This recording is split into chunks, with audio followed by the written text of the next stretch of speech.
Sabirabad rayonunda yerləşən heyvan satışı bazarı fəaliyyətini bərpa edib. Azərbaycan Qida Təhlükəsizliyi Agentliyinin məlumatına görə bazar biotəhlükəsizlik və baytarlıq sanitariya tələblərinə uyğun yenidən qurularaq istifadəyə verilib. Ərazidə kliniki baxış platforması, dezbaryerlər və izolyatorlar quraşdırılıb. Bazar heyvanların çəkisinin və bədən temperaturunun ölçülməsi üçün zəruri avadanlıqlarla təchiz olunub. Bundan başqa burada heyvanların saxlanılması, nümayişi, yüklənməsi və boşaldılması üçün xüsusi bölmələr də yaradılıb.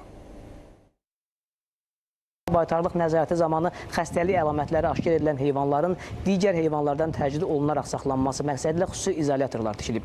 Bazarın giriş və çıxış qapısında dezbaryerlər, həmçinin yeni yem anbarı, iri və xırda buynuzlu heyvanların satış sahələri yenidən qurulub. Hal-hazırda bizim bazarda 600 iri buynuzlu heyvanlar üçün yer hazırlanıb, 1000 başa yaxın xırda buynuzlu heyvanlar üçün yerlər düzəlib.